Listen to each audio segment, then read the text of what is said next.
Hello and welcome back to another Space Engineers Showcase video. In today's video I am once again taking a look at one of your designs that you have linked me in the comment section of one of my videos. And for today we are looking at the Nomad Carryall X3R, which is this thing right here. So it's a lovely land vehicle which has an attachment point on the back for you to go and connect up a trailer or maybe even drag along a ship to its launch pad. It comes with a spare wheel that sits on the side, so if you damaged one you can always grind that down and weld up a new one.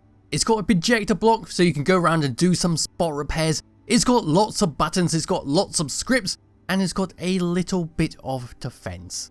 So I'm going to start by pressing F10 and finding the block count. So finding the Nomad in the spawn menu, there it is.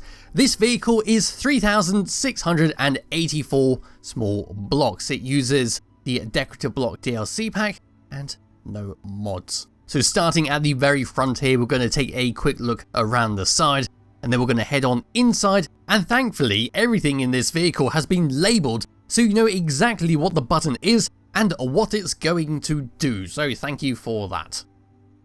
So at the very front here, we got ourselves a little guard for you to bump into stuff and not risk damaging the main body of this vehicle. Behind that, we got some spotlights to shine a light in the darkness. Above that, we come to a ore detector, which allows you to go and collect up some precious materials on your journey. And right where I'm sitting is a regular standard cockpit with two interior lights on top of it and a camera for you to get a much clearer view.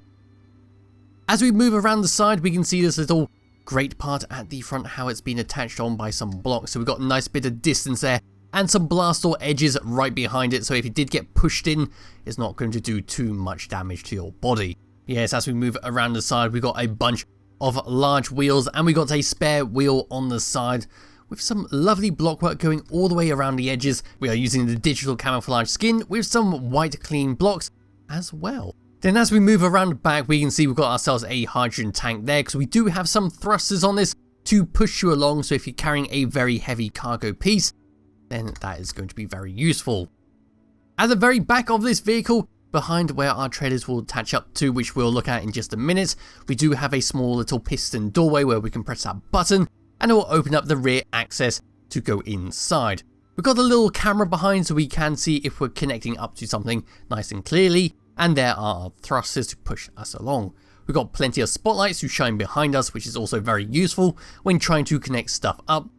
And we just got some generally nice block work.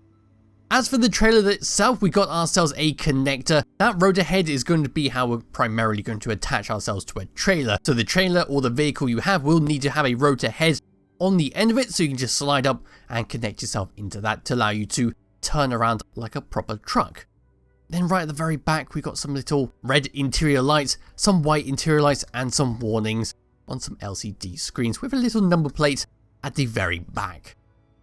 And moving all the way around the side, on this side we get a lot of fun buttons. Yes, lots and lots of buttons, all clearly labelled so you know what's going to happen.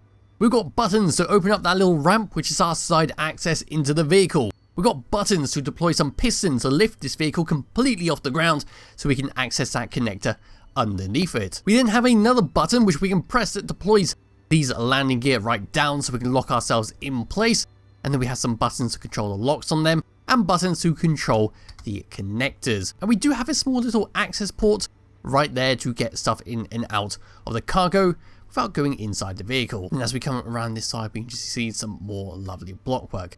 Along the top, we got ourselves a Gatling turret that we can, if we want to, manually control or set it to auto control and blast your enemies with.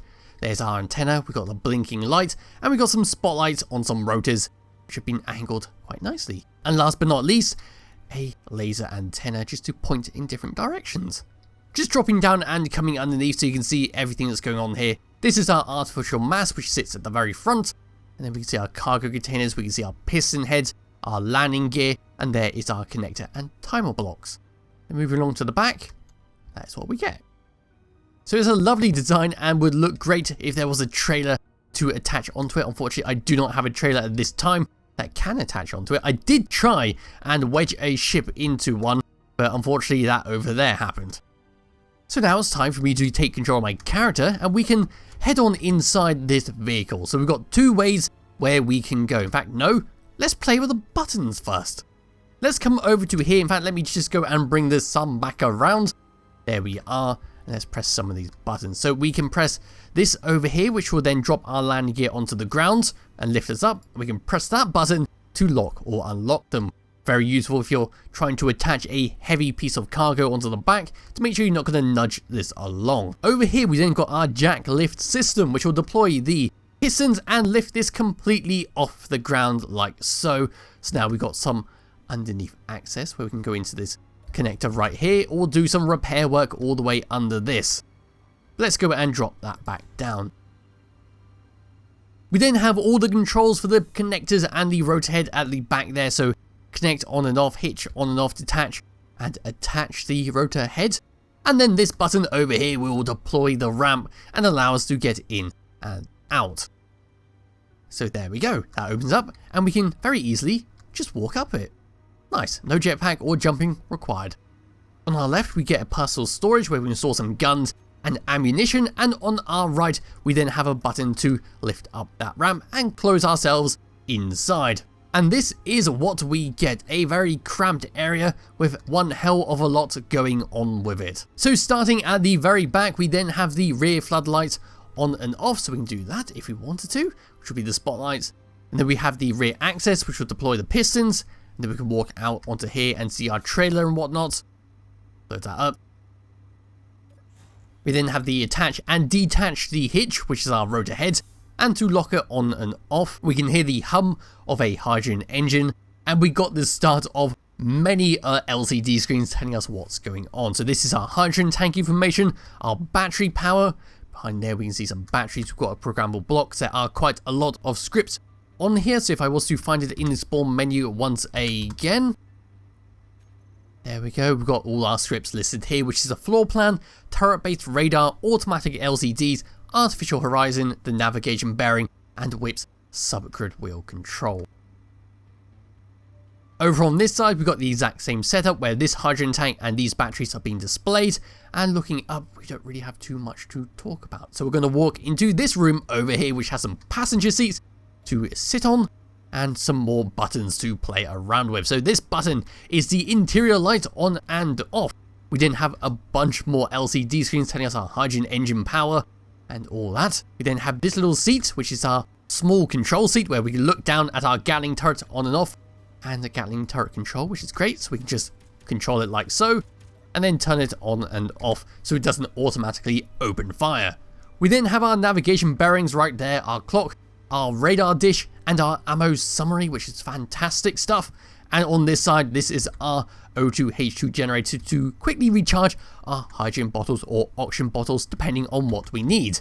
We got a survival kit that sits there to respawn on, which is always fantastic if you're going out on a long journey, you do not wish to die, and then have to go and try and recover your vehicle. That's always a very time-consuming and frustrating experience. Above us, we got a turret access to manually put ammunition into there. Yes, it's not connected up to anything, so we will have to keep an eye on that. But thankfully, we've got the LCD screens to do that for us. As we move towards the front of our cockpit, we've got some more programmable blocks, but I've already gone through them. And here is a very small little air vent, which is telling us what's going on. So the cabin air in there and the oxygen tanks on there. And we've got a button which will be to turn the projector on and off, which is our auto repair system. So getting into our cockpit like so, we have got a few buttons to play around with. Number one is going to be our hydrogen at the back, so we can boost ourselves along at some great speeds. Number two is deploy our side ramp, and number three is for our wheel brakes on and off. Number four is for our spotlights, which will sit at the very front there, so there we go. And number 5 will be for our spotlights that sit on the top. Number 6 for our hydrogen engine on and off. 7 for the battery, 8 for the reactor, and number 9 is for our pistons to lift us up and down. Tab number 2, we've got our rear spotlights, which sit right there, and our rear facing camera, and some more controls, which are for that rotor head over there. So when you attach your trailer up, you can just manually do it from here. With that all done and out the way, it is time to drive this big old beastie around. So here we go. And away we go. We can turn on that thruster to get some nice speed, and we're just going to turn it around and fly towards where those floating vehicles are. We can press X if we want to do a quick little jump like so, and away we go. So we did a nice jump there and we took no damage whatsoever. We just keep driving around here, which is all good. All very good indeed. Luckily, on a low gravity planet, oh god, what's happened here? We're going to space. Yes, on a low gravity planet, this thing seems to be bloody amazing. I'm not sure how well it would go on a Earth-like planet. It looks like we did crash into something. What did we lose? I'm not actually sure what we lost there. We crashed into the side of the mountain and look at what we destroyed. Simply the front bumper, which is great stuff, and that is why it is there. I could, at the moment, just go and turn myself around and head on over to one of these pirate bases. There is one 3 kilometers away. We just go and drive over to it and start blasting it with our little turret. So let's see how well that goes. I should probably turn off that hydrogen thruster at the back. I'm not too sure if that is helping us at all.